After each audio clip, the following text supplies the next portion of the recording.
அஸ்ஸலாமு அலைக்கும் வரஹ்மத்துல்லாஹி வபரகாத்துஹு மாணவர்களே. வலைக்கும் சலாம் வலைக்கும் சலாம் வரஹ்மத்துல்லாஹி வலைக்கும் சலாம் வபரகாத்துஹு. வரமத்துல்லாஹி வபரகாத்துஹு சார். இல்லை சத்தம் கொஞ்சம் பலமா இருக்கு. ஆ சத்தம் கடும் பலமா இருக்கு.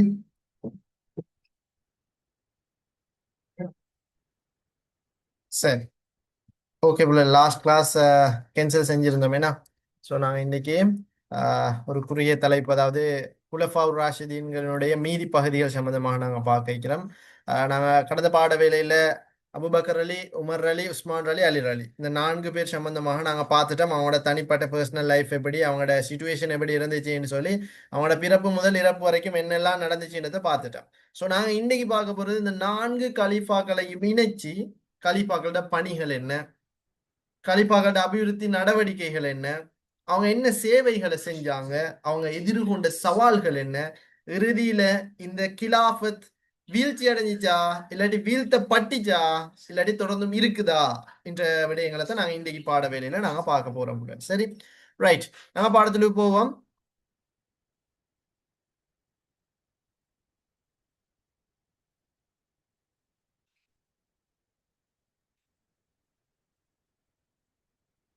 ரைட்டா, கலீஃபாக்களோட பணிகள் சம்பந்தமாக தான் நாங்கள் இப்போ முதலாவது பார்க்க இருக்கிறது. ஸோ கலீஃபாக்களோட பணிகள் அப்படின்னு சொன்னா அவங்க என்ன பணிகள் செஞ்சாங்க. கலீஃபாக்கள் பணின்னு வார டைம்ல நமக்கு உமர் அலியை மட்டுமா சொல்ற? சொல்ல புள்ள. 4 கலீஃபாக்களையும் சொல்லணும். சேர்த்துதான் சொல்லணும். 4 கலீஃபாக்களையும் சேர்த்து தான் சொல்லணும், தனியா ஒரு ஆளை மட்டும் சொல்ல இயலாது. சரி, ரைட். ஹுதைபியா உடன்படிக்கை ஹிஜ்ரி 6ல நடக்கு. ஹுதைபியா உடன்படிக்கைன்னா என்ன?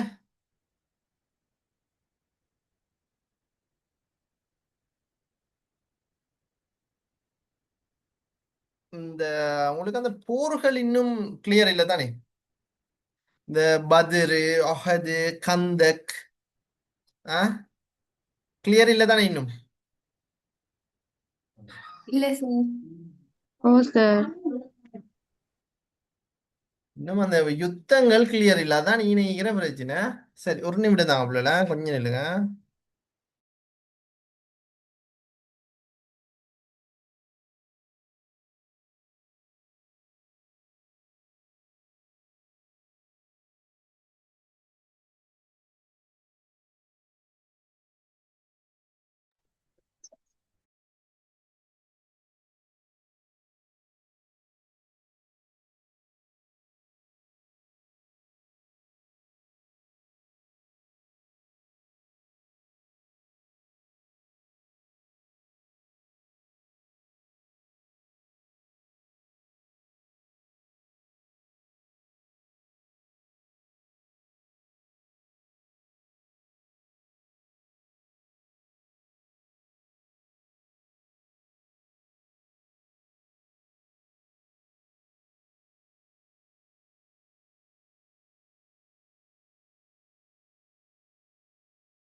சரி, ஓகே, தடங்களுக்கு மன்னிக்கோமே.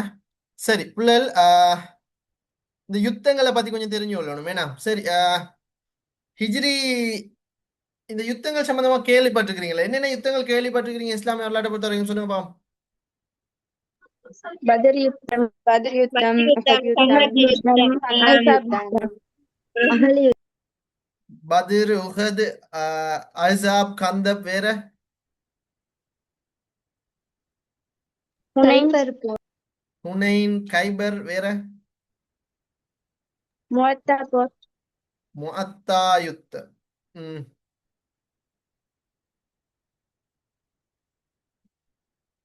வேற ஜமல் தபூக் யுத்தம், யுத்தம், ஜமல், சிப்பின், அதெல்லாம் வேற. நபி அவங்க உயிரோடு இருக்கும் போது நபி அவங்களோட காலத்துல நடைபெற்ற போர்களை தான் கேட்கிறேன். ஜமல், சிப்பின் எல்லாம் பிறகு பிள்ளை. அதெல்லாம் நீங்க ஜமலுண்டா ஈஸியா கண்டுபிடிச்சிடலும். அது ஆயிஷா நாய்க்கும் அலிரலிக்கும், சிப்பின் அலிரலிக்கும், மூவாயிரம் அது ஈஸியா கண்டுபிடிச்சிடும்.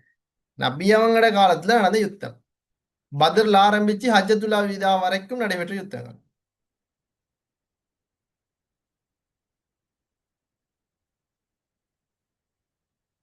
சரி, ஓகே.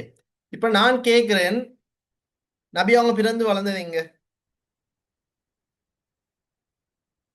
மக்கா, மக்கா, நபி பட்டம் கிடைச்சது, வஹியெல்லாம் இறங்கினது ஆரம்பத்துல எங்க? மக்கா, மக்கால, மக்காரு, நபி அவங்க மறைமுகமா பிரச்சாரம் கிட்டத்தட்ட 10 வருஷங்கள் இருந்தது எங்க? மக்கால, பட் மக்கால நபி அவங்களுக்கு சாதகமான சூழ்நிலையா இருந்துச்சு, இல்லாட்டி எதிரான சூழ்நிலையா? எதிரான சூழ்நிலை, அங்க சுத்தி உள்ளவங்களை எப்படி நபி அவங்கள சுத்தி எல்லாம் எதிரான சூழ்நிலைகளை உருவாக்கியவங்க யாரு? குறைஷியர்கள், குறைஷி. அந்த லிஸ்ட்ல தான் யாரு குறைஷியோட தலைவர் யாரு? அபு அபு சுபியான், அபு சுஃபியான், அபு இல்ல சரி. அபு ஜாஹில், அபு சுபியான், அபு சுஃபியானும் வரும். ஆனா மெயின் தலையொண்டிக்கு, அந்த தலை எது? அபு ஜஹல் நபி தான், அவங்களை கொல்ல போனது அபு ஜஹல், அபு ஜஹில். அதுக்கு பிறகுதான் அபு சுஃபியான். எல்லாம் அபு சுஃபியானாலும் கொஞ்சம் நுண்டிக்கும். ஆனா அபு ஜஹல் அப்படி அம்மா வெரி ரைட். அபு சுஃபியானை விட வெரி டேஞ்சர் ஆனால் அபு ஜஹில். அவன் தான் என்ன செஞ்ச, சுமையார் அலிய என்ன செஞ்ச, கத்தியால குத்தி கொண்டது யாரு? அபு அபு ஜஹல், அபு ஜஹில்.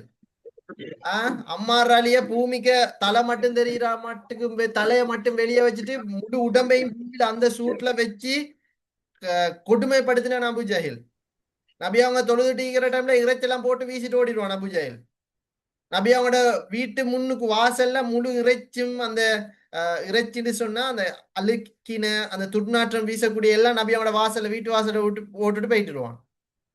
சோ இப்படி நபி அவங்களுக்கு எல்லா தொந்தரவும் கொடுத்த குறைஷியோட தலைவன் தான் அபு ஜஹில். அதுக்கு பிறகுதான் அபு சுஃபியான் எல்லாம். ரைட். அபு ஜஹில், அபு ஜஹில், அபு ஜஹில் ஒரு ஜாதி வெரி டேஞ்சரான ஆள். அவர கதாபாத்திரத்தை நம்மட காலத்துல யாருக்கு சொல்றேன்னா பாடசாலைகள்ல இருக்கு, உங்களுக்கு ஒப்பிட்டு சொல்லிடும் இந்த இது மாதிரி இப்ப சொல்லி நாம அபுஜஹல்னு வச்சுக்கொள்வோம். சரி, ரைட். இப்ப நான் கேட்கிறேன், நபி அவங்களுக்கு இஸ்லாத்தை பரப்புறதுக்கு சாதகமான சூழ்நிலை மக்காவுல கிடைக்கவில்லை. ஆனா நபி அவங்க இஸ்லாத்தை பரப்புறாங்க, புதிதாக ஒரு மார்க்கத்தை கொண்டு வந்துட்டாங்க, புதிதாக ஒரு இறைவனை கொண்டு வந்துட்டாங்க என்ற செய்தி குறைஷியல் கேள்விப்படவுமே குறைஷியல் நபி அவங்க என்ன செஞ்சாங்க? நபி அவங்களை எதிர்க்கிறதுக்கு எதிர்ப்புகளை வெளியிட்டாங்க. கடைசா முடிவெடுத்தாங்க என்ன செய்யறேன், யுத்தம் எனவே நபி அவங்க மக்கால இனி ஒன்றுமே செய்ய இயலாது. இந்த மக்கால இந்த சவுதி அரேபியால இந்த மக்கால ஒன்றுமே செய்ய இயலாது அப்படின்னு சொல்லி மக்காவை தாண்டி எங்க போனாங்க? மதீனா, மதீனாவுக்கு போயிட்டாங்க. இப்ப மதீனாவுல நபி அவங்களுக்கு அங்கேயும் என்ன செய்யப்பட்டுச்சாங்க, நபி அவங்க மதீனால பிறக்கல, மக்கால தான் பிறந்த. ஆனா தண்ட நபி அவங்க இதற்கு முதல்ல பிரச்சாரம் இஸ்லாத்தை பரப்புறது பல இடங்களை வந்து பரீட்சித்து பார்த்தாங்க. ஏன்னா அபிசீனாவுக்கு அனுப்பி பார்த்தாங்க டீம், அங்கேயும் சரி வரல இடம். அதே மாதிரி தாயிஃபுக்கு அனுப்பி பார்த்தாங்க டீம் உண்ட, அங்கேயும் சரியா வரல. ஹபஷாவுக்கு, சிரியாவுக்கு, இப்படி பல இடங்களுக்கு அனுப்பி பார்த்தாங்க. அங்கேயும் ஒரு சூழல், ஒரு இஸ்லாத்துல சென்ட்ரல் ஒன்றை உருவாக்குறதுக்கான ஒரு அமைப்பொண்டு இருக்கவே இல்லை. அதை தாண்டி மதீனா, நபி அவங்களோட வாய்ப்பு, நபி அவங்களுக்கு மதீனாவோட சூழல் கதவை தட்டிச்சு. எனவே மதீனாவை நபி அவங்க தேர்ந்தெடுத்து அங்க போய் புதிய அரசொண்ட உருவாக்கி புதிய அமைப்பொன்ற உருவாக்கினாங்க. இப்ப என்ன விஷயம் என்று சொன்னா, இப்ப அங்க போனதுக்கு பிறகு குறைஷிகள் கொலை செய்யாம நபி அவங்க போயிருந்தா வேற விஷயம். கொலை செய்ய திட்டமிட்டு நபி அவங்களோட படுக்கை அறையுள்ளுக்கு அந்த பெட்ஷீட் எடுத்து பாக்குறாங்க. உள்ளுக்கு பார்த்தா நபி அவங்க இல்ல. யார் இருந்து? அலிரலி அவங்க. எப்படி தைரியம் இருப்பீங்களா நீங்க போய்? இல்ல, ஓடிடுவேன். ஓட ஓடுறதுல புள்ளல் போய் இருக்கணுமே. அதாவது இஸ்ராபில் அலைஹிஸ்ஸலாம் வந்துட்டீங்கிறாங்க என்று தெரிஞ்ச எப்படி இருக்கும்? அந்த ப்ரொஃபஸர்னே போமா. உயிரே போயிடும் சார் அவளை அப்படி பார்த்தா. அப்படி ஆனா அலிரால் இருந்தாங்க தானே. அப்ப எப்படி தைரியம்? அவ்வளவு வீரம், என்ன தன்னம்பிக்கை, செல்ஃப் கான்பிடென்ட். அதான் சொல்ற அலிராலிக்கு வீரம். அதான் சொல்ற அவருக்கு என்னண்டு? அசதுல்லா, அல்லாஹ்வின் சிங்கம். அல்லாஹ்வின் சிங்கம். சிங்கம். பாத்தீங்கன்னா ரைட். இப்ப நபி அவங்க தப்பிச்சு போயிட்டாங்க. எங்க தப்பிச்சு போயிட்டேன்னு சொல்லக்கூடாது. நபி அவங்க ஒரு சூழலை தேர்ந்தெடுக்கிறதுக்காக மதீனாவை போயிட்டாங்க. இப்ப குறைஷிகளுக்கு மனதுல ஒரு இதொண்டு உருவாயிட்டு, மதீனாவுக்கு போன முகம்மது என்றைக்காவது ஒரு நாள் மக்காவை தாக்குறதுக்கு அல்லது மக்காவில இருந்த தெய்வங்களை அழிச்சிட்டு முகம்மதுடைய மார்க்கத்தையும் முகம்மதுடைய இறைவனை அறிமுகப்படுத்த மீண்டும் ஒரு படையோட வரலாம் அப்படின்ற ஒரு அச்சம் அபூஜஹல் தலைமையிலான குறைஷிகளுக்கு இருந்துச்சு. எனவே நபி அவங்க யுத்தத்தை கூப்பிடல, யுத்தத்துக்கு அவங்க கூப்பிடல. குறைஷிகள் என்ன செஞ்சாங்கடா, நபி அவங்கள ஒழிச்சு காட்டணும்னு ஒரு பெரும் படையோட போனாங்க பத்ர் கிணற நோக்கி. இத கேள்விப்பட்ட நபி அவங்களும் படையோட தயாரிச்சு அபூஜஹலோட குறைஷிகளோட போராட வந்தாங்க. அதே கிணற நோக்கி. எந்த கிணறு? பத்ர் என்ற இடத்துல அந்த கிணறு இருந்ததால அது பத்ர் கிணறு. சரி, அதே அந்த பத்ர் கிணறுக்கு தானே பிள்ளை வெயில்ல சண்டை பிடிச்சா தாகம் வரும். அப்ப யாரு ஃபெஸ்ட்டுக்கு போய் அந்த பத்ர், ஏன்னா மக்காவுக்கு மதீனாவுக்கு நடுவுல தான் நீக்குது அந்த கிணறு. யாரு ஃபெஸ்ட்டுக்கு போய் அந்த கிணற பிடிக்கிறாங்களோ அந்த கிணற பிடிச்சவர் வெற்றிக்கு சமன். இப்ப ஃபார் எக்ஸாம்பிளுக்கு அபூஜஹில் நேரத்துல போய் பத்ர் கிணற பிடிச்சிட்டான்னு வச்சுக்கொள்ளுங்க. நபி அவங்க வர லேட் ஆயிட்டு, அவங்களோட டீம் வர லேட் ஆயிட்டுண்டா நடு வெயில்ல, அந்த வெயில்ல தாகம் வரும். அந்த டைமுக்கும் யார கண்ட்ரோல்ல அந்த கிணறு இருக்குதோ அவங்களுக்கு மட்டும்தான் தண்ணி கிடைக்கும், அடுத்தவங்களுக்கு கிடைச்சாது. பட் துரதிருஷ்டவசம் அபூஜஹில் போக லேட் ஆயிட்டு. யார் வந்துட்டாங்க ஆல்ரெடி? நபிசல் அவங்க. நபி அவங்க வந்துட்டாங்க.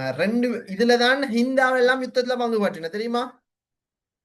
ஹிந்தா பங்கு பற்றின, அதே மாதிரி எல்லாரும் பங்கு பற்றின, ஹிந்தா பங்கு பற்றின. ஆனா இந்த யுத்தம் நல்ல அபு சுஃபியான் எல்லாரும், அபு சுஃபியான், அபு ஜஹல் எல்லாரும் பங்கு பற்றினதான். இருக்கிற மண்வெட்டி, கோடாரி, கத்தி, சுத்தியல் எல்லாம் எடுத்துட்டு போனதான் அபு ஜஹல் எல்லாம் படையோடு.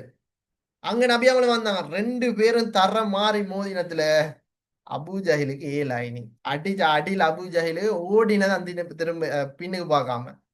எனவே அதோட யுத்தம் முடியுது, நபி அவங்களுக்கு வெற்றி.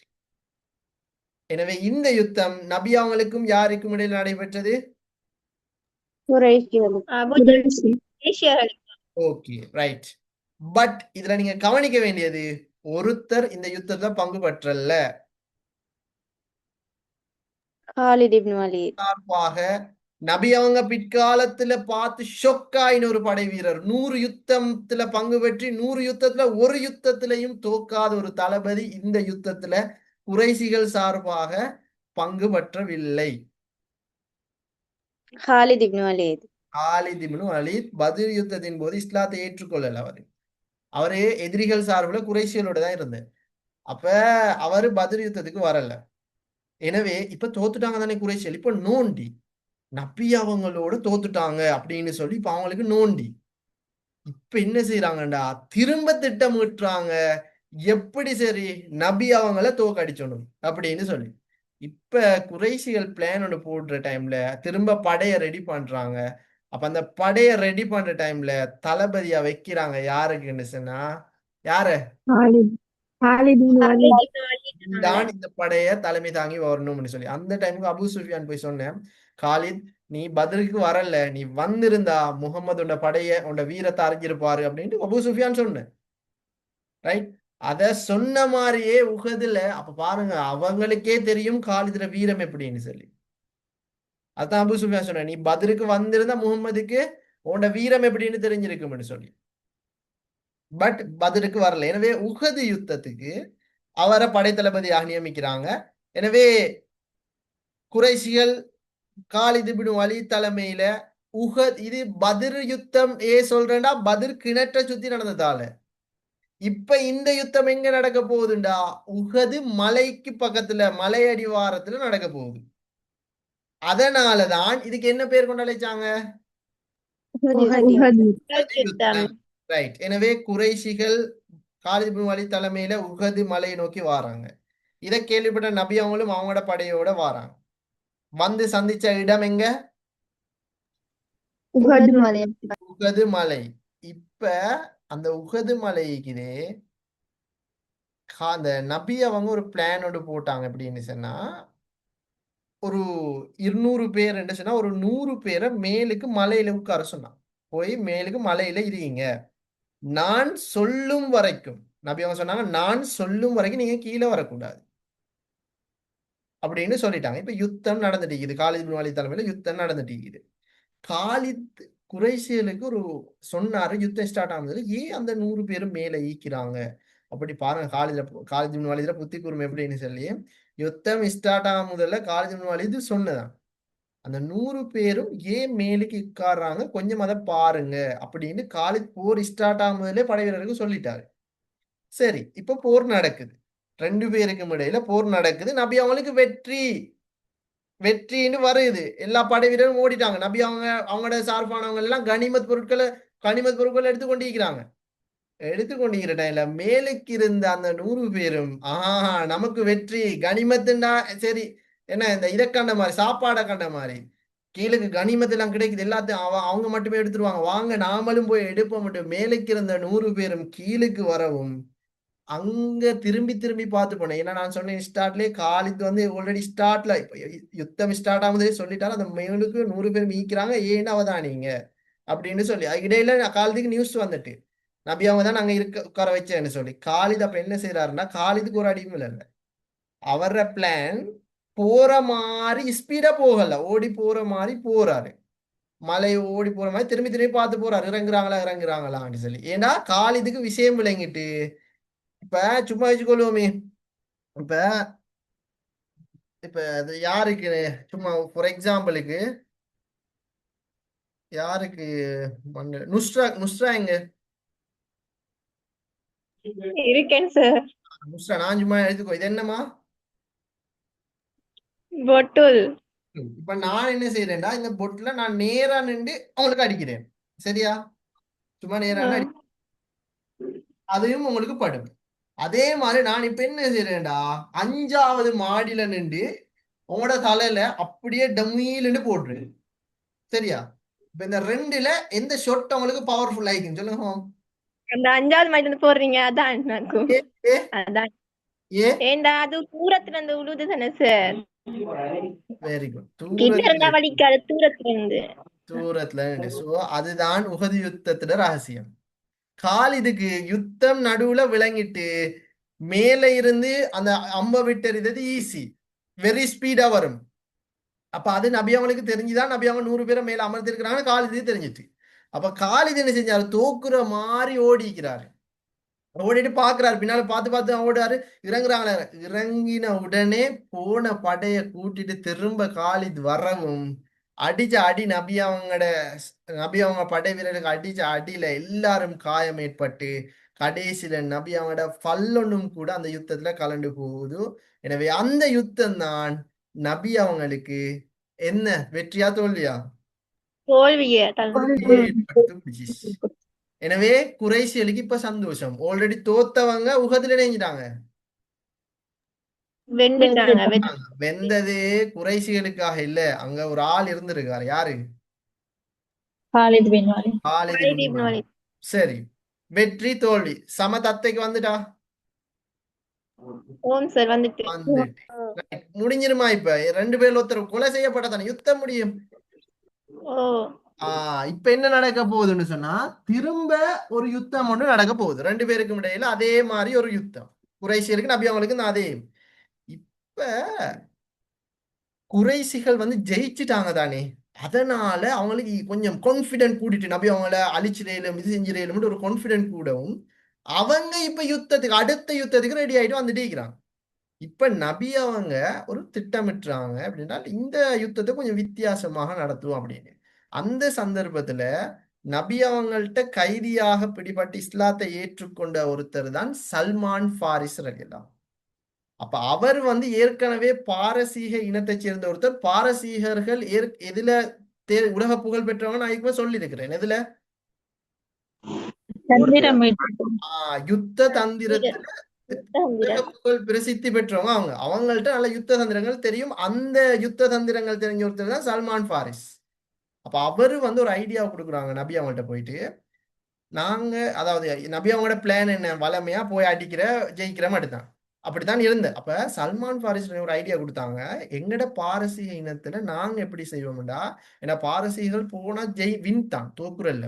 அப்ப அவங்கள்ட்ட ஒரு என்ன டெக்னிக்கால வெந்தாங்க அப்படின்னு சொன்னா, சல்மான் ஃபாரிஸ் சொல்றாங்க, நாங்க என்ன செய்வோம்னா யுத்தத்துக்காக இங்க நிற்போம், எதிரிகளும் வருவாங்க. அப்ப நாங்க ஒரு அகழி ஒன்று தோண்டி வச்சுக்கணும், பெரிய அகழி குழி ஒன்று தோண்டி அதுக்கு மேலுக்கு நாம சின்ன நான் என்ன விளையாடுறேன், நீங்க விளையாடுறீங்களா சிறுசில நம்மளோட ஃப்ரெண்ட் ஒன்று ஒரு குழி ஒன்று தோண்டி அந்த குழிக்கு மேலுக்கு கம்மோட வச்சு இப்படி மண்ணை மூடிடுறத பார்த்தா மண் மாதிரிக்கும் கீழே குழி விளங்கா. நீங்க அப்படி விளையாடி இல்லையா? ஃப்ரெண்ட் வந்தா விழுந்துரும் அப்படி. இல்ல சார். விளையாடிக்கிறேன். சொல்றேன் சரியா? அப்ப சல்மான் ஃபாரிஸ் ஐடியாவை கொடுக்குறாங்க. இப்படி நாங்க ஒரு பெரிய அகழி ஒன்று தோண்டி அந்த அகழிய தோண்டி மேலுக்கு அப்படியே நாங்க மூடி விட்டுருவோம். மேல இருந்து பார்க்க அது மண் தர மாதிரியே வீக்கும். ஆனா கீழே கீக்கிற குழி காலை வச்சாதான் தெரியும். காலை வைக்கும் வரைக்கும் அது குழின்னு தெரியாது. அப்ப அப்படி வச்ச உடனே நாங்க என்ன செய்வோம்னா, எதிரிகள் வந்து அந்த குழியில விழுந்துருவாங்க. விழுந்த உடனே என்ன செய்யற, அடின்னு அடிச்சு அவங்கள கொல்லிடுது. அப்ப இது இந்த டெக்னிக்கலால தான் பாரசீகர்கள் ஜெயிக்கிற அப்படின்னு சொல்லி சல்மான் ஃபாரிஸ் ஐடியா கொடுக்கும். நபி அவங்க அதை எக்ஸ்பெக்ட் பண்ணிட்டாங்க. செட் பண்ணி இதே டெக்னிக்க நபி அவங்க அந்த யுத்தத்துல ப்ளே பண்ணாங்க. எப்படின்னா அகழி தோண்டி எதிரிகளை வீழ்த்துவோம் அப்படின்னு சொல்லி நபி அவங்க முடிவெடுத்தாங்க. சரி, எனவே இந்த யுத்தத்துல இப்ப எதிரிகள் வந்துட்டு இருக்கிறாங்க, நபி அவங்க இங்க இருக்கிறாங்க. நபி அவங்க ஒரு ஸ்டெப் முன்னுக்கு போக மாட்டாங்க. காரணம் முன்னுக்கு என்ன தோண்டி வச்சுக்கிருக்கு, அகழி தோண்டிட்டு. அகழி தோண்டி. எதிரிகள் தான் வரணும், இவங்க போக மாட்டாங்க. இவங்க ரெடியா நிக்கிறாங்க அடிக்கிறதுக்கு. வரவு வந்துட்டே இருக்கிறான். வந்த உடனே ஒரு ஸ்டெப் முன்னுக்கு வரையலா, வந்த ஸ்பீட்ல குதிரையோட சேர்ந்து என்ன நடந்துட்டு சார் எல்லாரும் விழுந்துட்டாங்க. எப்படிமா எல்லாரும் அகழிக்குள்ள விழுந்துட்டாங்க. எஸ் விழுந்துட்டாங்கன்னு சொன்னாங்க. விழுந்துட்டாங்க. சார் இங்க வாங்க சொல்லுது. ஓகே, அதான் சொல்லு 2 நிமிடமா.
ஓகே சார், ஸ்டார்ட் பண்ணுங்க.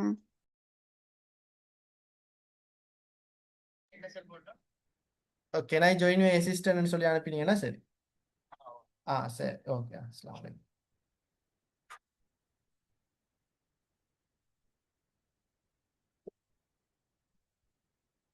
சரி, ஓகே.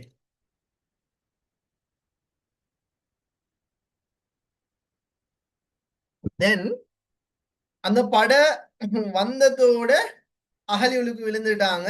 அதோட யுத்தமான நடக்கல. ஏன்னா எல்லாரும் அகலி விழுந்ததோட நபி அவங்க எல்லாரும் அவங்கள சிறை பிடிச்சிட்டாங்க. அதோட அந்த யுத்தத்திலையும் யாருக்கு வெற்றி? இறுதியில நபி ஸல்லல்லாஹு அலைஹி வஸல்லம். இப்ப என்ன விஷயம்டா, பத்ர சுத்தி அந்த யுத்தம் நடந்ததால, பத்ர் கிணத்த மையமா வச்சு யுத்தம் நடந்தா பத்ர் யுத்தம், உஹது மலைய மையமா வச்சு நடந்ததால உஹது யுத்தம். இதுக்கு என்ன பேர் கொண்டு அழைச்சாங்க சொல்லுங்க. அகலி யுத்தம். அகலி அந்த யுத்தம் நடைபெற்றதால அகலி யுத்தம்னு சொல்லுவாங்க. இந்த அகலி தோட்டத்துக்கு அட்வைஸ் கொடுத்த யாரு? ரைட், முடிஞ்சா அப்ப அகலி.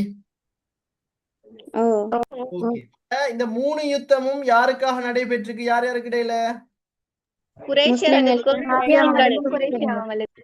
நபி அவங்களுக்கும்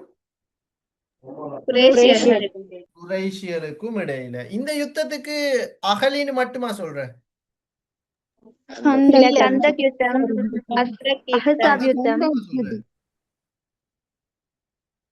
அகலி, கந்தக், அஹ்ஸாப், வேற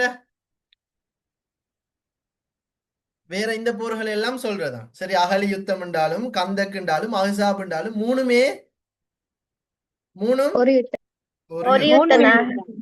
ரைட். இப்ப ஹிஜ்ரி 2 பத்ர், ஹிஜ்ரி 3 உஹத், ஹிஜ்ரி 4 யுத்தம் பெருசா நடக்கல, அது இல்ல. ஹிஜ்ரி 5 தான் இந்த கந்தக், அஹ்ஸாப், அகலி, இந்த 3 ஒன்று தான் இந்த யுத்தம் நடக்குது. அப்ப இப்ப 3 யுத்தம் நடந்து முடிஞ்சு, ஹிஜ்ரி 5 வரைக்குமே யுத்தம் நடந்து முடிஞ்சு. இதுல 3ல 2ல வின் யாரு, 1ல லொஸ் யாரு? அதாவது யாருக்கு கூட வின், யாரு கூட இந்த நபி அவங்க எத்தனைல வெந்தாங்க? விலங்கல நபி அவங்க எந்தெந்த யுத்தத்துல வெத்தினாங்க? இப்ப 3 நடந்துட்டு அந்த 3ல யார் எந்த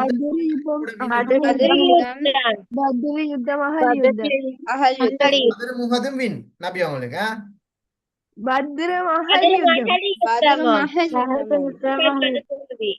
பத்ர்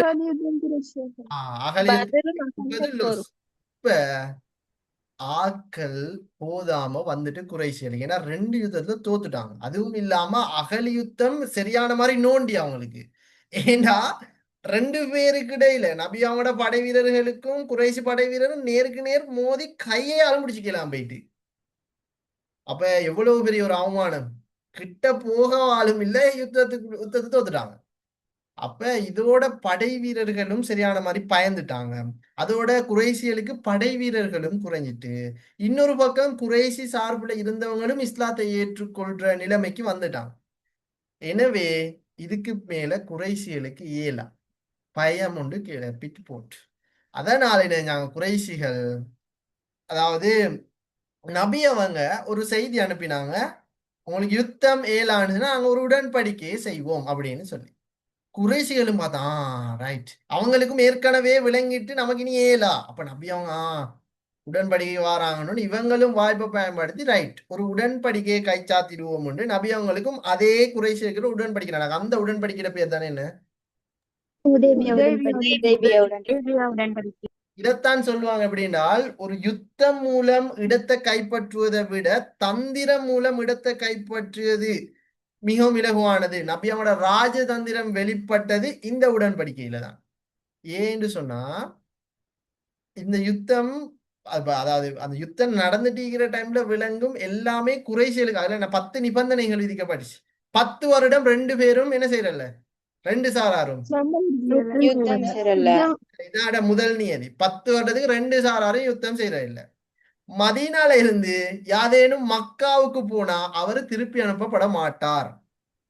இது குறைஷியலுக்கு எப்படி நல்ல ஒரு சான்ஸ். ஏன்னா மதீனா வந்து யாராலும் வந்து திருப்பி அனுப்பிடலாதே, அப்ப வச்சு கேளு. இந்த சந்தர்ப்பத்துல ஒருத்தர் மக்காவுக்கு போன யாரு?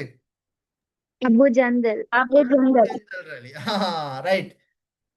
அப்ப இது குறைசிகள் நினைச்சாங்க ரைட், மதீனா வந்து நம்மளோட வந்தா நாம அவங்கள பிடிச்சி கிளம்பி செய்யலான்னு. ஆனா நபி அவங்க என்ன தெரியுமா போட்டாங்க, நல்லா டேலண்டான,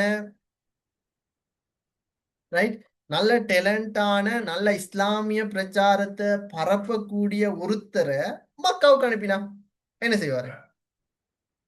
அவர் திருப்பி அனுப்பப்படுவார். இஸ்லாத்தை ஏற்றுக்கொள்வாரா?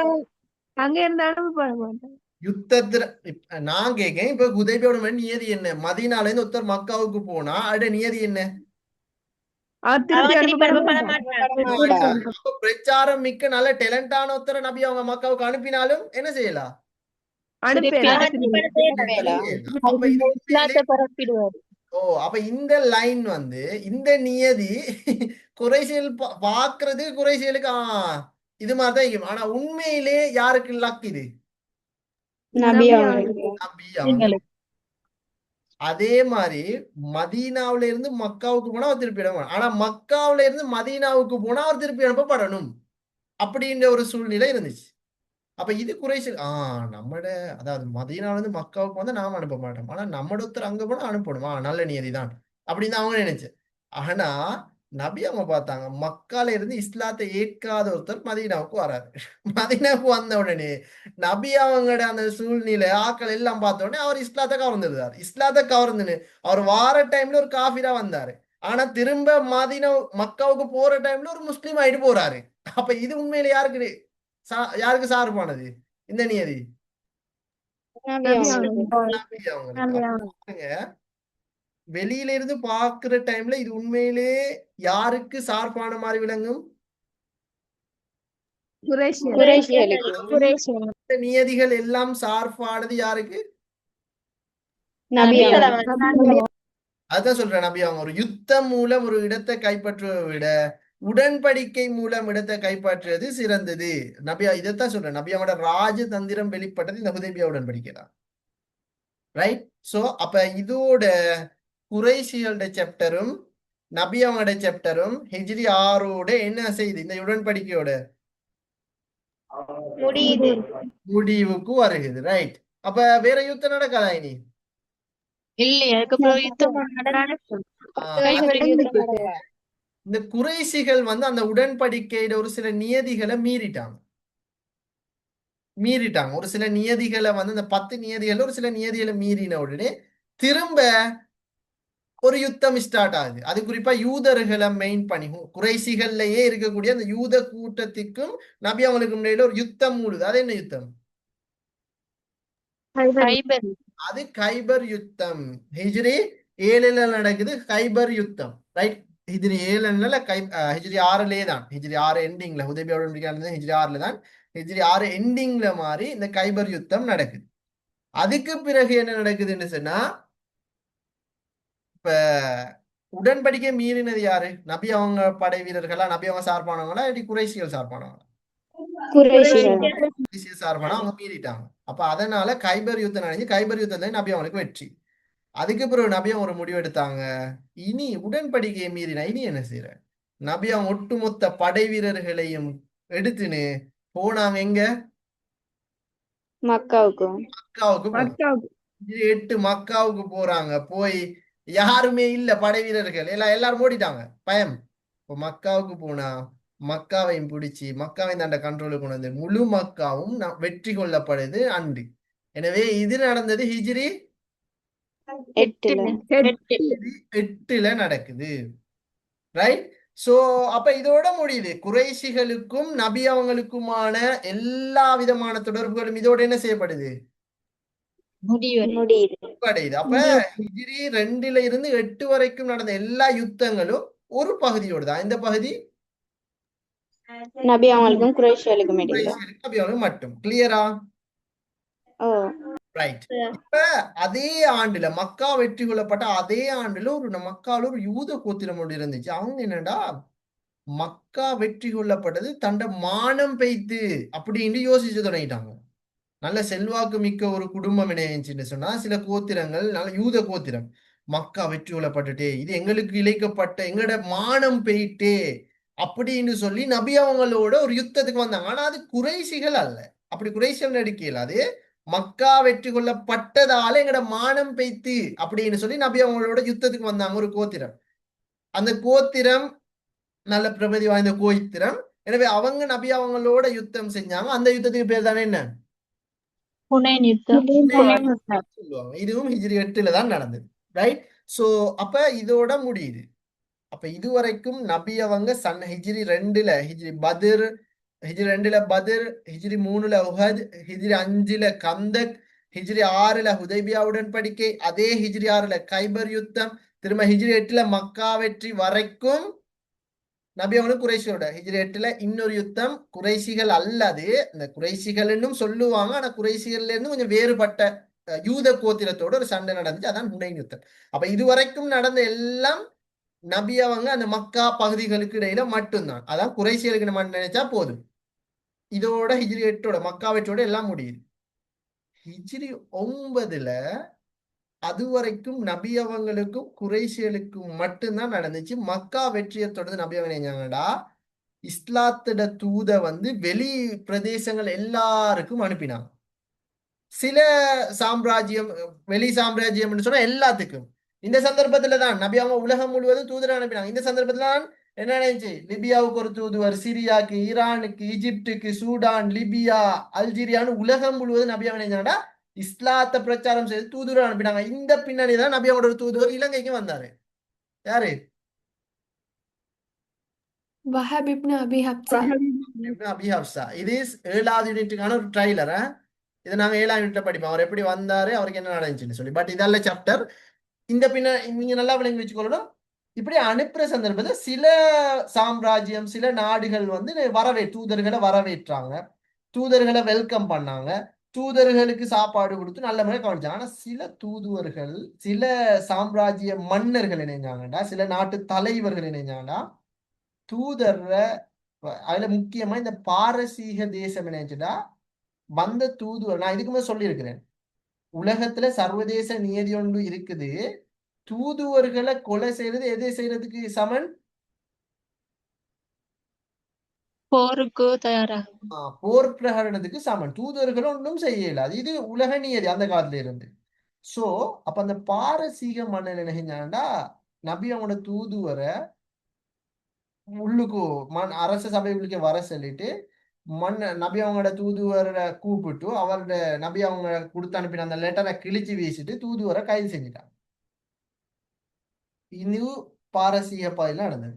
இன்னொரு பக்கம் உரோம பகுதி, உரோம பகுதியில இருக்கக்கூடிய கசானி சிற்றரசன் ஒருத்தன் நினைஞ்சிட்டான்டா நபி அவனோட தூதுவரை கொலை செஞ்சு போட்டான். தென் தூதுவர்கள் கொலை செய்யப்பட்டதோ இல்ல கைது செய்யப்பட்டதோ எதுக்கு சமன்? போர். எனவே நபி அவங்களோட தூதுவர் கொலை செய்யப்பட்டதற்கு எச்சரிக்கை விடுக்கும் பாங்கல ஹிஜ்ரி 9 ஒரு யுத்தம். அது வரைக்கும் நபி அவங்களுக்கும் குறைஷிகளுக்கும் இடையில தான் யுத்தம் நடந்துச்சு. ஆனா ஹிஜ்ரி 9 நபி அவங்க முதல்ல அந்நியர்களோட யுத்தம் செய்யறாங்க. அந்த யுத்தத்துல பேர் தான் என்ன?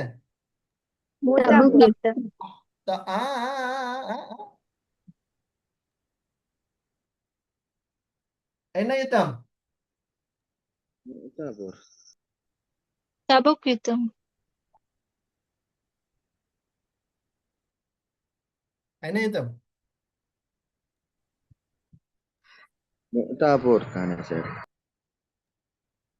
தபுக் யுத்தம். தபூக் யுத்தம் தபுக் யுத்தம். முஹ்தாபூர். தபுக் யுத்தத்துக்கு வாரேன். முஹ்தாபூர். அதன் தொடர்ச்சியாக தபூக்லையும் யுத்தம் நடந்துச்சு. உரோமர்களோட தான் ஃபெஸ்ட்டுக்கு முஹ்தாபூர் தான். ரைட். அதன் தொடர்ச்சியாக தபுக் யுத்தம் நடந்தது. அது எல்லாம் ஹிஜ்ரி 9ல நடந்தது. அது காலப்பகுதி குயிக்கா நடந்துச்சு. ஒரு மாசம் முஹ்தாப், அது முடிய தபுக், அப்படிதான் நடந்துச்சு. ரைட். அப்ப அதுவும் உரோமர்களோட தான் நடந்தது, பைசாந்தியர்களோட. அப்ப இதுவரைக்கும் குறைஷியோட சண்டை பிடிச்சிட்டு நபி அவங்க முதல்ல எதிர்கொண்ட அந்நிய நாட்டவர் என்று கேட்டா பாரசீகர் என்றும் வரும், குறைசிகள் என்றும் வரும், பிராங்கியர் என்று வரும், அந்நியர் என்று வரும், பைசாந்தியர் என்றும் வரும். இது ஆன்சர்.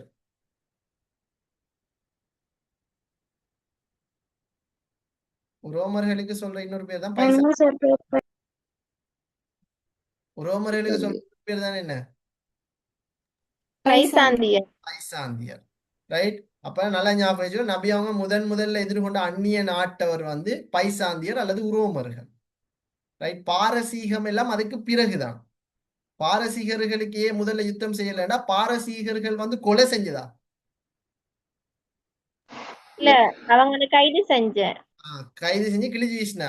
அதே பரவாயில்லை. ஆனா யுத்தத்தை, அதாவது தூதுவரை கொலை செஞ்சது பாரசீகர்கள் அல்ல, யாரு? உரோமர்கள். ரோமர்கள். அவங்களுக்கு இடையில பெஸ்டுக்கு யுத்தம் நடந்தது. சோ கேட்டு வருமே, நபி அவர்கள் எதிர்கொண்ட முதல் அந்நிய நாட்டவர் அப்படின்னு கேட்டா பாரசீகர்கள் உரோமர்கள் ஆன்சர் வரும். அடிச்சிட்டு வாரல பாரசீகர்களுக்கு, உரோமர்களுக்கு. சரி, ரைட். அதுக்கு பிறகு ஹிஜ்ரி 9 முஹ்தாப் தபூக் நடந்து, அதுக்கு பிறகு ஹிஜ்ரி 11 நபி அவங்களோட ஹஜ்ஜத்துல் விதாவோட எண்ட் ஆகுது. இதுதான் நடந்த யுத்தங்களுடைய விவரங்கள். கிளியரா? சரி, இப்ப நீங்க சொன்னீங்க தானே அந்த தூதுவரை கொலை செஞ்சு அது வந்து முக்தார் போரா? எஸ், அது முஹ்தாப் போர். அது ஹிஜ்ரி 8 இல்லையா சார்? வெற்றி இது வெற்றி. ஒன்று அதுல இருக்கு தானே. எஸ், முஹ்தாப் போர் தானே. அந்த யுத்தத்துல தான் யாரு முதல்ல தளபதியா நியமிக்கப்பட்ட? கொஞ்சம் இல்லைங்க. Khalid bin Walid. இல்ல இல்ல இல்ல இல்ல. பெஸ்டுக்கு தளபதியா சையத் அலி எல்லாம் அதுக்கு தளபதியா போனோம். கிட்டத்தட்ட 5 பேர் பிரதான தளபதியா போனாங்க. அதுக்கு பிறகு நபி அவங்க சொல்லி அனுப்பியிருந்தாங்க, படை வீரர்களே நீங்க உங்களுக்கு நான் 5 பேரை தலைவராக்கி அனுப்புறேன். பட் அந்த 5 பேர் லிஸ்ட்ல காலித் இல்ல. நபி அவங்க சொல்லி அனுப்பினாங்க, நீங்க போங்க, இந்த 5 பேரும் கொலை செய்யப்பட்டால், இந்த 5 தளபதிகளும் ஒன்றன் பின்னா கொலை செய்யப்பட்டா உங்களுக்குள்ளால நீங்க கலந்துரையாடி ஒரு தலைவரை தெரிவு செஞ்சு நீங்க போராடுங்க அப்படின்னு நபி அவங்க சொல்லி அனுப்பினாங்க. அதே மாதிரி அங்க 5 படைத்தலைவர் ஒன்றன் பின் ஒன்றாக கொலை செய்யப்பட்டு நபி அவங்க சொன்ன மாதிரியே படை வீரர்கள் தங்களுக்குள்ளு கலந்துரையாடி தெரிவு செஞ்ச தளபதி தான் காலித் காலித் இப்னு வலீத். 5 பேர் ஒன்றன் பின் ஒன்றாக கொலை செய்யப்பட்டாங்க. காலித் தளபதி ஆயின உடனே ஒருத்தரும் கொலை செய்யப்படல.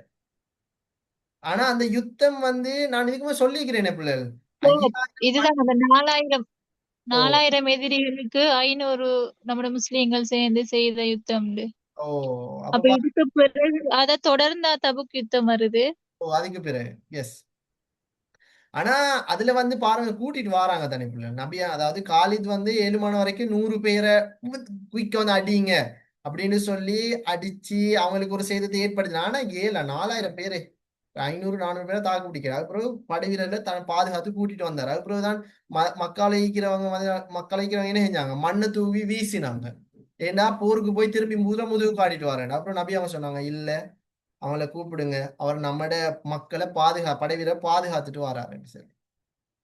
சோ அது வந்து வெற்றி தான். ஆனா இப்ப இப்படித்தானே பிள்ளைகள் அந்த சிச்சுவேஷனுக்கு அதை எப்படி கையாளுற, புறமுது ஓடி போட்டி வரண்டு அதை அடிக்க இயலாது, பாதுகாத்துட்டு வந்தேன்னு தான் அதை அடிக்கல. சரியா? ரைட். அப்ப இதோட சாப்டர் முடியுது. நபியோட ஹஜ்ஜத்துல் விதாவோட முடியுது. ஹஜ்ஜத்துல் விதா 10 அல்ல 11. 10 யுத்தங்கள் நடக்கல, 11. சரியா? யுத்தங்கள் கிளியரா? நான் கேக்குறதுக்கு சொல்லுவீங்களா? ஓ சார் கிளியர்.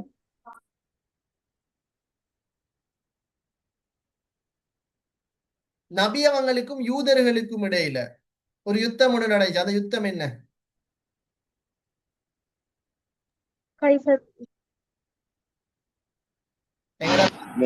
போச்சேன்னு மன ரீதியா பாதிக்கப்பட்டவங்க ஒரு யுத்தத்தை செஞ்சாங்க நபி அவங்களுக்கு எதிராக.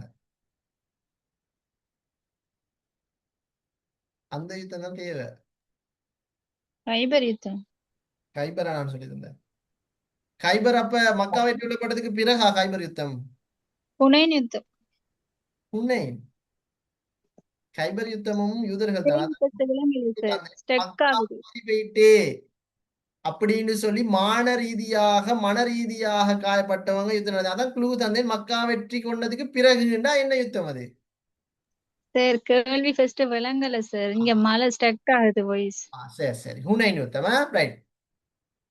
அகலி யுத்தத்தின் போது அகலி தோண்ட ஆலோசனை வழங்கியவர் சல்மான் அல் ஃபாரிசி. நபி அவங்க எதிர்கொண்ட முதல் அந்நிய நாட்டவர் ரோமர்கள். அவங்களோட அடுத்த பேர்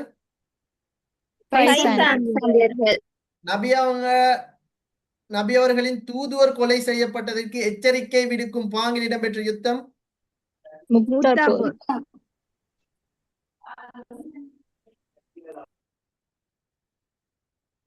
நபி அவர்கள் பார்த்து வியந்த படைத்தளபதி.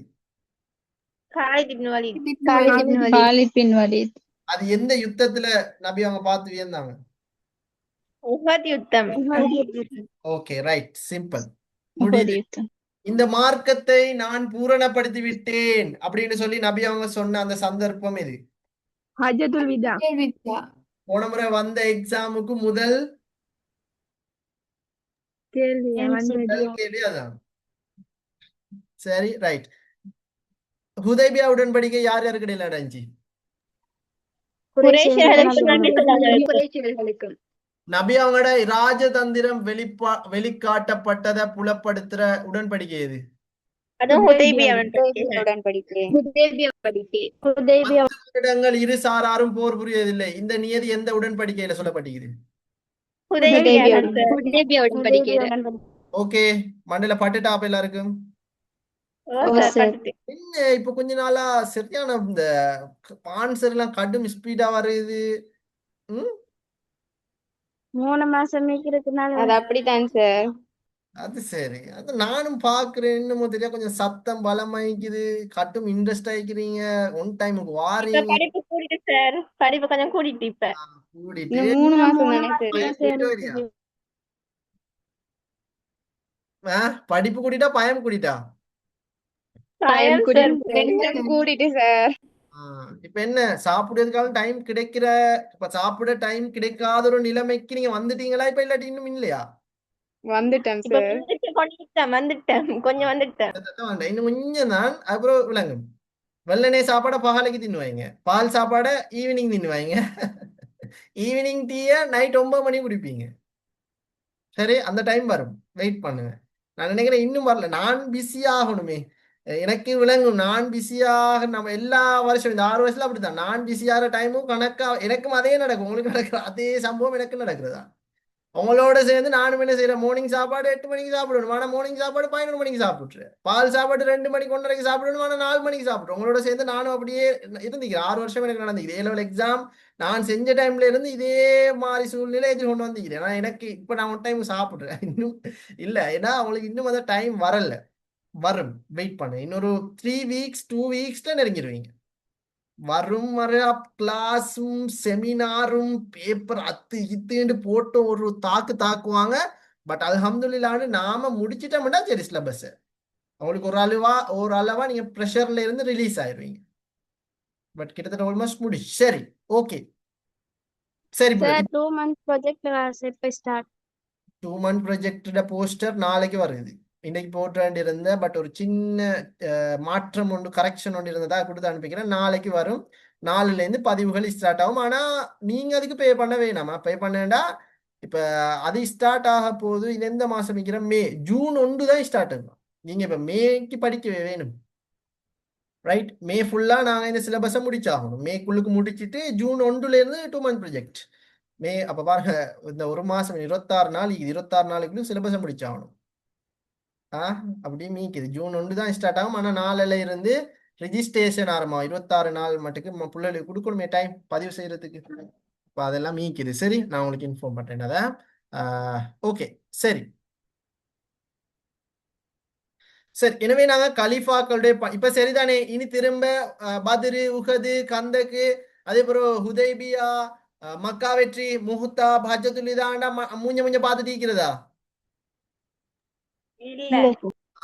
ரெக்கார்டிங்கை பார்த்து அடுத்து உங்களுக்கு ஒரு என்ன டிஸ்கஷன் குரூப் ஒன்று ஓப்பன் பண்ணல, நான் அதையும் போட்டு தாரேன் இன்ஷால்லா. சரி, ஓகே.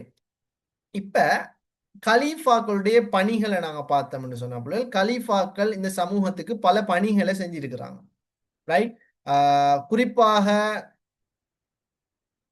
செஞ்ச பணிகள் என்னன்னு நாங்க பார்த்தோம்னு சொன்னா, இதெல்லாமே நான் இப்ப சொன்ன கதைகளுக்கு உள்ளடங்கி தான் நீக்குது. இதெல்லாம் நீங்க நோம்பலாக இந்த இடத்துல பார்த்துக்கொள்ளுங்க. நபி அவங்க செஞ்ச பணிகள், அதாவது கலீஃபாக்கள் செஞ்ச பணிகளை தான் இந்த இடத்துல சொல்லி இருக்கிறாங்க. பணிகளை தாண்டி எதிர்கொண்ட சவால்கள் எல்லாத்தையுமே இந்த இடத்துல சொல்லியிருக்கிறாங்க. அப்ப அதை நீங்க இந்த இடத்துல நோமலாக பார்த்துக்கொள்ளுங்க. நபி அவங்க, அதாவது கலீஃபாக்களுடைய நிர்வாக ஒழுங்கை நாங்க பார்த்தோம்னு சொன்னா, குறுகிய, அதாவது அபூபக்கர் அலி நபி அவங்களோட காலம் எல்லாம் குறுகிய பிரதேசத்துள்ளுக்கு தான் ஆட்சி நடந்துச்சு. ஆனா எப்ப உமர் அலி ஆட்சிக்கு வந்தாங்களோ அதோட ஆட்சி பிரதேசம் விரிவடைஞ்சிட்டு.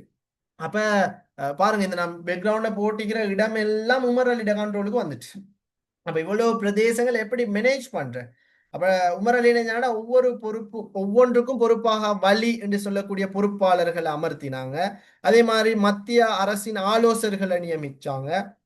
அதே மாதிரி உமர் அலி தான் பாருங்க மதீனாவோட நீதிபதியாக கடமையாற்றினாங்க. அதுக்கு பிறகு மதீனாவை தலைநகராக கொண்டு மதீனாவோட கண்காணிப்பின் கீழால பல பிரதேசங்களை உருவாக்கின. பல பிரதேசங்களுக்கு ஆளுநர்களை நியமிச்சாங்க. ஹிஜாஸ், யமன், தாயிப், ஷாம், கூஃபா, பசரா, இப்படி பல பிரதேசங்களுக்கு ஆளுநர்களை நியமிச்சு அவங்கள்ட்ட பொறுப்பை கொடுத்தாங்க. இந்த பிரதேசங்களை நீங்க பார்த்துக்கொள்ளுங்க. அதே மாதிரி மஜ்லிஸ் ஷூரா, அதாவது எந்த ஒரு முடிவெடுக்கிறனாலும் தனிய முடிவெடுக்க கூடாது, கலந்து ஆலோசனை செஞ்சுதான் முடிவெடுக்கணும் என்ற அந்த முறை, மஜ்லிஸ் ஷூரா என்ற முறையை முதல்ல உமர் ரலியல்லாஹு அன்ஹு தான் அரசின் அங்கமாக அறிமுகப்படுத்தினாங்க. அதை நீங்க தெளிவானதுல விளங்கி வச்சுக்கொள்ளணும். அதே மாதிரி ஆரம்ப காலத்துல நபியோட காலத்துல படை வீரர்கள் தொண்டர்கள், அதாவது திடீரென்று யுத்தம் ஒரு நியூஸ் வரும், ஈக்கிற கையில கத்தி இருந்தா கத்தியோட போற, கையில கோடாரி இருந்தா கோடாரி, கையில மண்வெட்டி இருந்தா மண்வெட்டி, கத்தி இருந்தா கத்தி, கம்பு இருந்தா கம்பு, வேற எது இருந்தாலும் அப்படியே தூக்கிட்டு போறதான், அது தொண்டர் படை. ஆனா உமர் அலி போட்டாங்க பிளான், இனி அப்படி இருக்கக்கூடாது, அதுக்குன்னு தனி ஒரு இராணுவம் உண்டிக்கணும். அந்த இராணுவத்தை தான் சொல்லுவாங்க திவானுல் ஜுந்த், இராணுவ திணைக்களம் அப்படின்னு சொல்லி ஒரு திணைக்களத்தை உருவாக்கினாங்க. இது ஒரு பெரும் பணி. அதே மாதிரி ஆரம்பத்துல இந்த கலிஃபாக்கள் கிலாபத்துல நிதி நிலையுமே கொஞ்சம் குறைவடைஞ்சு அதை கூட்டணுன்றதுக்காக உமர் அலி பல வரிகளை, சகாத், சதகா, ஹிஃபத், ஜிஸ்யா, உஷூர், கராஜ், அல் பையு போன்ற பல வரிமுறைகளை அறிமுகப்படுத்தினாங்க. அப்ப அதுவும் நிர்வாகத்தை இலகுவா கொண்டு போறதுக்கு ஈஸியா இருந்துச்சு. அதே மாதிரி நிர்வாக தேவைக்காக பல தீவான்கள் அமைக்கப்பட்டுச்சு. அதாவது தபால் திணைக்களம், ஏற்கனவே இராணுவ திணைக்களம் உருவாக்கப்பட்டுச்சு. அதே மாதிரி தபால் திணைக்களம், அதே மாதிரி போலீஸ் திணைக்களம், இப்படியான திணைக்களங்களை உருவாக்கினாங்க. அதே மாதிரி உஸ்மான் பின் ஹனீஃப் அலி நில அளவையாளராக, உஸ்மான் பின் மஸ்லமார் அலி குறைகோள் அதிகாரிகளாக கடமையாற்றிக்கிறாங்க. எனவே இப்படி பல சிஸ்டங்கள் அறிமுகப்படுத்தினாங்க. எனவே இறுதியா சொல்லணுமா இருந்தா, இவ்வாறு ஒழுங்குபடுத்தப்பட்ட ஒரு ஆட்சி முறை தேவை என்பதுதான் அபூபக்கர் அலி உணர்ந்திருந்தாங்க. பட் அவங்களோட துரதிருஷ்டவசமாக 2 வருஷத்துல அவங்களுக்கு இதை செய்ய இல்லாம போயிட்டு, ஆனா உமர் அலி தான் அதை நிஜத்துல செஞ்சு காட்டினது. அதனாலதான் அபூபக்கர் அலி உமர் அலிக்கு பதவி கொடுக்கும் போது உமர் அலி ஏலானாங்க, நான் பதவி ஏற்க மாட்டேன்னு. அதனாலதான் அபூபக்கர் அலி சொன்னாங்க, உமரே, உமக்கு கலிபா பதவி தேவையில்லாம இருக்கேலும், ஆனா அந்த கலிபா பதவிக்கு நீ தேவையுடையவராயிருக்கிறாய், எனவே நீ அதனை ஏற்றே ஆக வேண்டும் என்று சொல்லி உமர் அலிக்கு சொன்னாங்க. இதனாலதான் எனவே நிர்வாக ஒழுங்குன்னு கேட்டா இந்த 4 உண்மையிலேயே டிரெக்டா உமர் அலியே சொன்னாலுமே பிரச்சனை. ஏன்னா இந்த 4 கலிஃபாக்கள்ல நிர்வாக ஒழுங்கு யார காலத்துல மட்டும்தான் நடந்துக்குது கூடுதலா?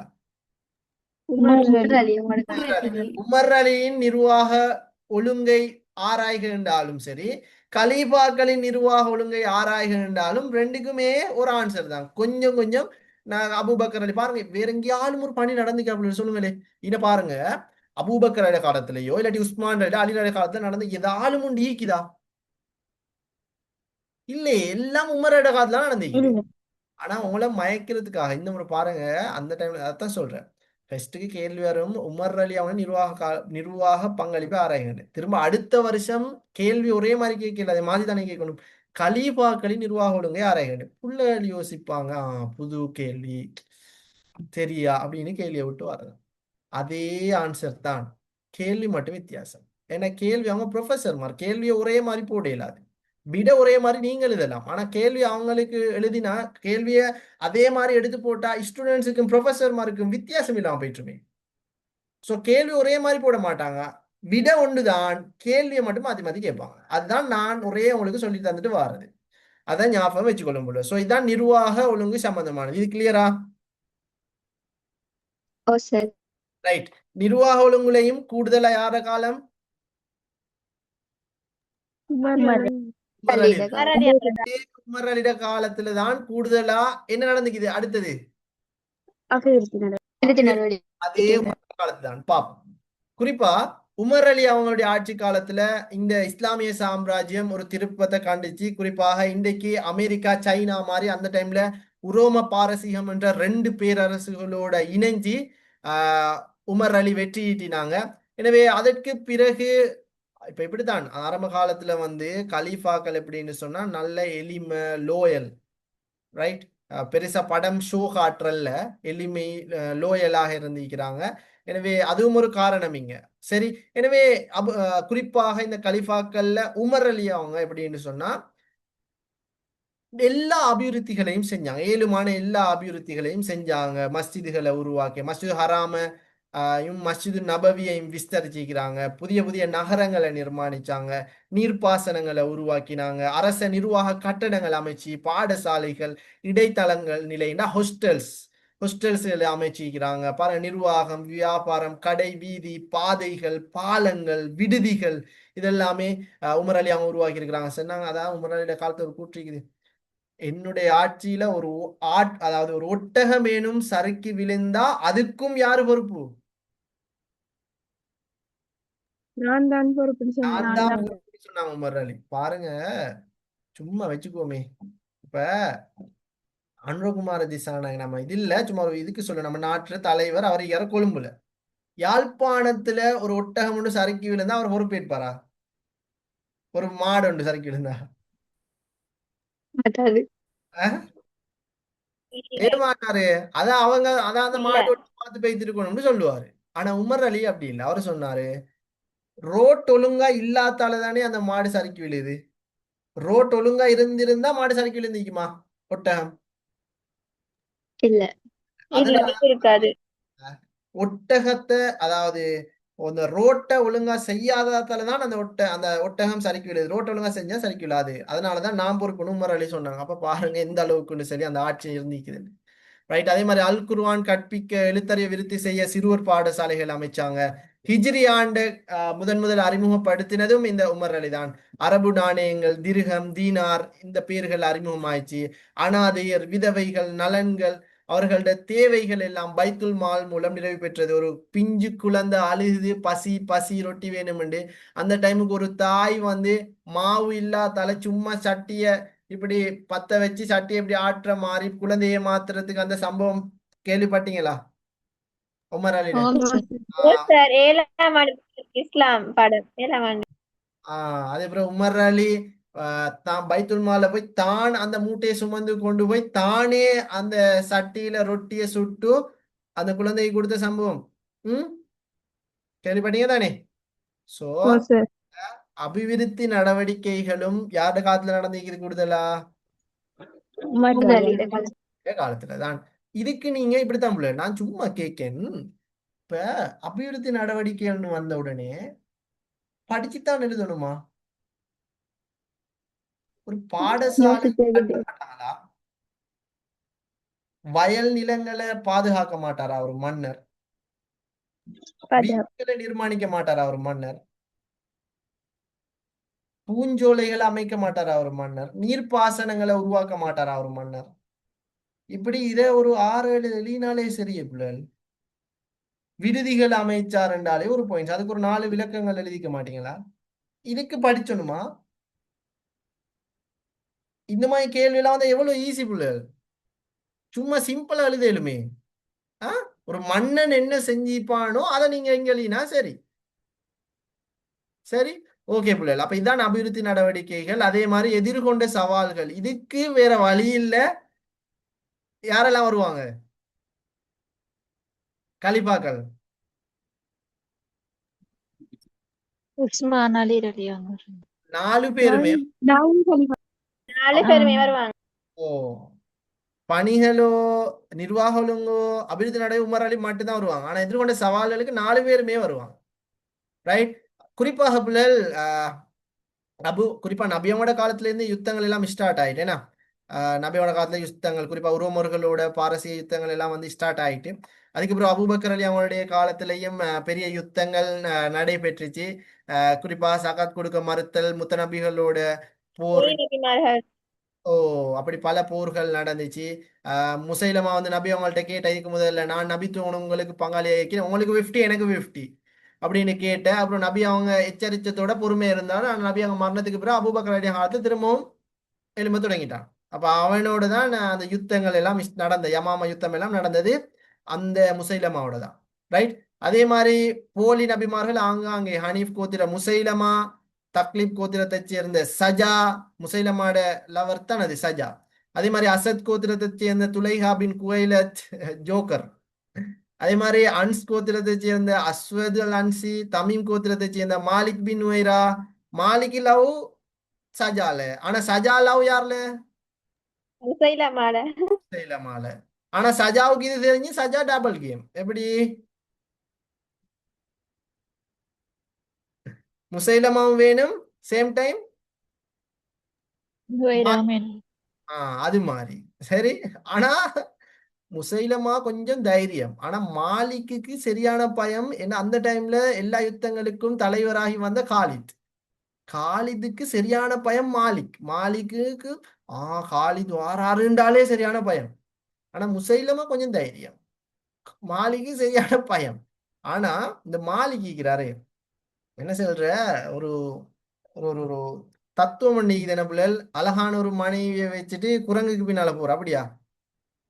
அப்படியா இருக்குது? அப்படின்னு நீக்குதானே? அது மாதிரி தான் மாலிக். அது அந்த அப்படியே வரும். சரியா சரி. அப்படிதான் வரும். மாலிக்கும் அப்படித்தான், அழகான ஒரு மனைவியை வச்சுட்டு குரங்குக்கு பின்னால போன மாதிரி தான் கதை. மாலிக் பின் நுவைரா, அவருடைய மனைவி லைலா. அவ இஸ்லாத்தை ஏற்ற ஒரு சிறந்த பெண்மணி.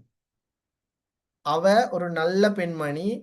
அவ இஸ்லாத்துக்கு எதிராக செயற்படுறதோ இல்லை, இஸ்லாத்தை ஏற்ற இஸ்லாத்துக்கு சார்பா இருக்கக்கூடிய பிறவனுக்கு கிடைச்ச ஆசியா மாதிரித்தான் இந்த மாலிக்கு கிடைச்ச லைலாவும். ஆசியா நல்ல பெண்மணி தானே, பிறவன மனைவி. அதே மாதிரிதான் இந்த மாலிக் பின் நுவைராட மனைவி லைலாவும் சிறந்தவர். லைலாண்டா அங்க லைலா மஜ்னூன் அல்ல, அங்க போறல.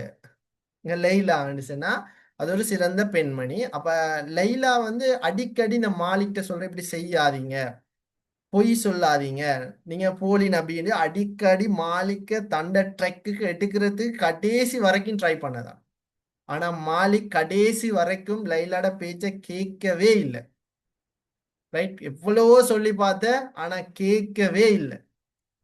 கடைசியில மாட்டுப்பட்ட, யாருக்கு பயந்தாரோ அவர்கிட்ட போய் மாட்டுப்பட்டாரு. யார்கிட்ட? இப்ப காலித் சிறை பிடிச்சிட்டாரு. ஆனா இப்ப அவரு அத சிறை பிடிச்சதுக்கு பிறகு லைலாவினுடைய அந்த இஸ்லாத்தையும் அவருடைய மார்க்கத்தையும் கண்டு காலித் வியந்து போனாரு. வியந்து போனதோட லைலா டைவர்ஸ் கொடுத்துட்டாரு. டைவர்ஸ்னா பிரிஞ்சுட்டாங்க. மாலிக் பிரிஞ்சு கிட்டத்தட்ட அவங்களோட 3 மாசம் அந்த இதா காலம் எல்லாம் முடிச்சு. அதுக்கு பிறகு காலித் இவருடைய லைலாவினுடைய அந்த மார்க்கப்பற்ற கண்டு காலித் என்ன செஞ்சிட்டாரு? லைலாவை திருமணம். அப்ப இந்த டைம்ல காலிதுக்கு எதிராக இருக்கக்கூடிய படை வீரர்கள் ஒருத்தர் போயிட்டு அபூபக்கர் அலிட்ட சொல்லிட்டாங்க, அங்க காலிது வலீத் ஒரு பெண்ணை திருமணம் முடிச்சிட்டாரு, மாலிக்கிட்ட திருமணத்தை முடிச்சிட்டாரு, மாலிக்கிட்ட மனைவியை திருமணம் முடிச்சிட்டாரு அப்படின்னு ஒருத்தர் இங்க கோல் சுட்டி கொடுத்துட்டாரு. அபூபக்கர் அலி கேட்டாங்க, முதலாவது கேள்வி, நீ காலிதிட்ட சொல்லிட்டா இங்க வந்த? அதுதான் முதலாவது கேள்வி. அப்புறம் அவர் சொன்னா, இல்ல சொல்லாம தான் வந்தேன். அப்புறம் அபூபக்கர் அலி கேட்டாங்க, லைலாவோட இதா காலம் முதலா காலி திருமணம் முடிஞ்ச பிறகு? அவர் சொன்னாரு, இல்ல இதா காலம் முடிஞ்சதுக்கு பிறகுதான். தென் சரிதானே, அப்ப திருமணம் பிள்ளையா? அப்ப சரிதான். சரி, அப்ப அதை நல்லா ஞாபகம் வச்சுக்கொள்ளணும். எப்பவும் சஜா ஞாபகம் வச்சுக்கொள்ளுங்க. சஜா எப்படியானால் டபுள் கேம், ஆல்ரவுண்டர் மாதிரி. ரைட், ஓகே பிள்ளைகள். அப்ப தெளிவாக இந்த இடத்துல ஞாபகம் வச்சுக்கொள்ளணும். அப்ப அதெல்லாம் பெரிய சவால்களாக எதிர்கொண்டிருந்தாங்க. அதே மாதிரி இறுதியாக அஸ்வதுல் அன்சி நபியரின் காலத்துல கொலை செய்யப்பட்டாரு. முசைலமா யமாமா போர்ல கொலை செய்யப்பட்டாரு. துலைகா இஸ்லாத்தை ஏற்றுக்கொண்டார். ஜோக்கர் துலைகாட வீடியோ நாங்க இப்ப பாத்திக்கிறோம் தானே? பாத்திலையா? பாத்திக்கிறோம் இடையில. என்னது பறவைகளும் சொல்லுங்களேன் கொஞ்சம். போலி ஹதீஸ் ஒன்று சொல்லி காட்டுவாரு. Right, okay. அப்ப துலைஹா ஜோக்கர் அவரு இஸ்லாத்தை ஏற்றுக்கொண்டார். வேற வழி இல்லை, சஜா பசராவுல மரணித்தான். அப்ப இப்படி ஒரு நிலைமை இருந்துச்சு. இப்படி பல சவால்கள் எதிர்கொண்டதால போலி நபிமார்களுக்கு மக்கள் பின்னால போக ஆரம்பிச்சாங்க. இப்படி போக ஆரம்பிச்சோடனே போலி நபிமார்கள் கொலை செய்யப்பட்டு அவங்க போலின்னு தெரிஞ்சதுக்கு பிறகு முஸ்லீம்களோட நிலை எப்படி இருந்துச்சுண்டா, குளிர்காலத்தின் போது மழை பொழிந்து கொண்டிருக்கும் ஓர் இரவின் இடையனின்றி வெளியே திரியும் ஆட்டு மந்தை போல மத மாற்றத்தின் போது முஸ்லிம்கள நிலை இருந்துச்சு. இந்த மாடுகள் அவுத்துட்டா என்ன செய்யும்? சும்மா தெரியும். மாதிரி ஏதாவது ஒரு ரூல்ஸ் இருக்கு, இந்த டைமுக்கு வரணும், இதை சாப்பிடணும், இங்க போனீங்க, எதனால இருக்குதா ரூல்ஸ்? இல்ல. அந்த அது மாதிரிதான் முஸ்லிம்கள்ட்ட நிலை இருந்துச்சு என்று சொல்லி இப்னு மஸ்ஊத் ரலியல்லாஹு அன்ஹு தெரிவிச்சாங்க. ரைட். அதே மாதிரி இன்னொரு பக்கம் நபி அவங்களோட காலத்துல சக்காத்தா ஒழுங்காக கொடுத்து வந்த கத்பான் சுலைம் கோத்திரங்கள் வந்து அபூபக்கர் அலி அவங்களுடைய காலத்தை கொடுக்க மறுத்தாங்க. இதனாலதான் அபூபக்கர் அலி அவங்க சொன்னாங்க, நபி அவங்களோட காலத்துல கொடுக்கப்பட்ட ஒரு ஆட்டுக்குட்டியேனும் தருவதற்கு மறுத்தால் அவர்களுக்கு எதிராக அவங்களோட நான் போர் செய்வேன். சொல்லி அபூபக்கர் அலி சொன்னாங்க. அப்ப இதுவும் ஒரு சவால் தான். இறுதியாக இந்த மனிதர் உயிரோடு இருக்கும் வரை குழப்பங்களின் வாசல் அடைக்கப்பட்டிருக்கும் என உமர் அலி அல்லாஹ் அவங்கள பார்த்து நபி அவங்க சொன்னாங்க. அதே மாதிரி உமர் அலி அவங்க இருக்கும் வரைக்கும் ஏதாலும் குழப்பம் நடந்துச்சா? பெருசா நடக்கல, கண்ட்ரோல் பண்ணாங்க. ஓ, ஆனா உமர் அலி கடைபிடிச்ச அத்தனை கட்டுப்பாடுகளையும் பிறகு வந்த உஸ்மான் அலி அல்லாஹ் அவங்க நினைச்சிட்டாங்கன்னா தளர்த்தி விட்டுட்டாங்க. அது பெரிய இஷ்யூ ஆயிடுச்சு, அது பெரிய பிரச்சனை ஆயிடுச்சு. நாங்க பார்த்திருந்தோம். குறிப்பாக அதாவது உமர் அலி அவங்க வெற்றி கொண்ட அந்த உரோம பாரசீகங்கள் பகையும் பொறாமையும் கொண்ட பிரதேசங்கள். ரைட். கிலாபத்தை வீழ்த்த சந்தர்ப்பத்தை எதிர்பார்த்து நின்றாங்க. அதனால உமர் அலியை கொலை செய்யறதுக்கு பாரசீகர்களால நியமிக்கப்பட்ட முதல் இனத்தவன் யாரு? முதல் பைரோஸ். ரைட். அப்ப கடைசியில அவன் உமர் அலியை கொலை செய்தான். எனவே உமர் அலி அவங்க கையாண்ட கட்டுப்பாடுகள் உஸ்மான் அலி அவங்களால தளர்த்தப்பட்டுச்சு. அதனால எதிரிகள் டைமை பயன்படுத்தி, குறிப்பா இந்த அப்துல்லா இப்னு சபா என்ற யூதன் எல்லாம் டைமை பயன்படுத்தி உஸ்மான் அலிக்கு அலிர் அலிக்கு கிடைக்க வேண்டிய அந்த பதவியை உஸ்மான் அலி பறிச்செடுத்துட்டாங்க அப்படின்னு சொல்லி அலிர் அலிக்கு சார்பாக ஒரு பொய்யான பிரச்சாரங்களை உருவாக்கவும் என்ன செஞ்சிட்டாங்கன்னா, இந்த கூஃபா பசர் அழைக்கக்கூடிய மக்கள் உஸ்மான் அலிக்கு எதிராக திரண்டு உஸ்மான் அலி அவனோட வீட்டுக்குள்ளே போயிட்டு கொலை செய்யற அளவுக்கு நிலைமை தீவிரம் அடைஞ்சிச்சு. எனவே இப்படி பல இஷ்யூ வந்து இந்த கிலாஃபத் கால பகுதியில நடந்ததான். அப்ப அதை நாங்க விளங்கி வச்சுக்கொள்ளணும். அதுக்கு பிறகு அலிர் அலி அவங்களுடைய காலத்துல குறிப்பா ஆரம்பம் தொடக்கம் எண்டிங் வரைக்குமே யுத்தம் தான். ஜமல் யுத்தத்துல ஆரம்பிச்சு திரும்ப சிப்பீனோ நகர்வானோ அதே மாதிரி அது எதிர்பார்த்த விதமாக கவாரிஜிகள தோற்றமோ இப்படி பல பிரச்சனைகள் வந்து நடந்துச்சு. இறுதியாக காரிஜி ஒருத்தனால அப்துல் ரஹ்மான் முல்ஜிம் என்ற ஒருத்தனால அலிர் அலி அவங்க கொலையும் செய்யப்பட்டாங்க. அப்ப அதை நாங்க விளங்கி வச்சுக்கொள்ளணும். குறிப்பா இந்த எதிர்கொண்ட சவால்களுக்குள்ளுக்கும் நீங்க ஒருத்தரை மட்டும் எழுத இயலாது, 4 பேரையும் என்ன செய்யணும்? சரி. இது வந்து 4 மார்க்ஸுக்கு கேட்க மாட்டாங்க, ஏன்னா பெருசு தானே, 10 மார்க்ஸுக்கு தான் கேட்டு வரும். அபிவிருத்தி நடவடிக்கைகளோ இல்லைண்டா இல்ல எல்லாமே 10 மார்க்ஸுக்கு தான் வரும். கலீஃபாக்கள் பணிகள் வரக்கிட்ட 10 மார்க்ஸ். தனி ஒரு கலீஃபா மட்டும் கேட்டு வரேன்னா 4 மார்க்ஸுக்கு வரலாம். சரி. அப்ப இதை நீங்க தெளிவா விளங்கிச்சணும். இறுதியாக கிலாபத்துர் ராஷிதா வீழ்ச்சி அடைஞ்சு கலிஃபா உஸ்மான் அவனோட கொலையும் அதுக்கு பிறகு நடந்த பின் விளைவுகள், அதே மாதிரி அப்துல்லா இப்னு சபாவினுடைய சதி முயற்சிகள், அதே மாதிரி சஹாபாக்கள் அரசியல் ரீதியாக கருத்து முரண்பட்டமை, அதைத்தான் குறிப்பா அலிர் அலி முவாவியார் அலி அதே மாதிரி இதுக்கு முதல் நடைபெற்ற அதே மாதிரி கவாரி சிந்தனையின் தோற்றம். மர்வான் பின் ஹக்கம் என்றது யாருன்னு நமக்கு தெரியாது. அது இப்ப பார்த்தா இன்ட்ரெஸ்ட் இல்லாம பேசிடும். உமைய ஆட்சி பார்க்கும்போது தான் அதை பார்க்க வேண்டியதாக இருக்குது. ஸோ மர்வான் பின் ஹக்கம் போன்ற உண்மையாக மறைமுக நடவடிக்கைகள் எல்லாமே இந்த கிலாபத்துர் ராஷிதா வீழ்ச்சிக்கான பிரதான காரணமாக அமைஞ்சிச்சு புள்ளகள். எனவே இதோட இந்த கிலாபத்துர் ராஷிதா முற்று பெருகுது. எனவே இந்த அடிப்படையில தான் நாங்க இதை பார்க்க வேண்டியதாகிக்குது. இப்ப இதுல ஏதாவது சந்தேகம் இருந்தா நீங்க கேட்கலாம்.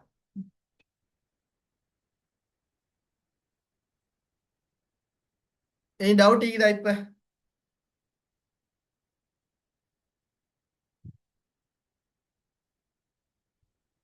என் டவுட்?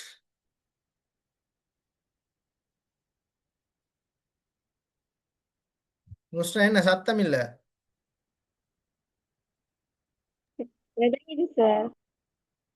ஓகே, படம் கிளியரா? சமரிக்க போமா அப்ப?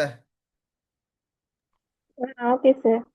ஓகே பிள்ளை, நாங்க பாடத்துடைய சமரிகளுக்கு நாங்க போவோம். ஸோ நாங்க இப்ப இன்றைய பாட வேலையில முக்கியமாக பதிர் யுத்தங்கள் நபி அவங்களோட காலத்துல இடம்பெற்ற யுத்தங்கள் சம்பந்தமாக, அதே மாதிரி கலீஃபாக்களுடைய அபிவிருத்தி நடவடிக்கைகள், அவங்களுடைய பணிகள், அதே மாதிரி அவங்க எதிர்கொண்ட சவால்கள், அதே மாதிரி எல்லாமே நாங்க பார்த்திருந்தோம். இறுதியாக கிலாபத்துர் ராஷிதா முற்று பெற்றதற்கான காரணங்கள் என்னன்றது எல்லாமே நாங்க பார்த்திருந்தோம். இதோட கிலாபத்துர் ராஷிதா முற்று பெறுது.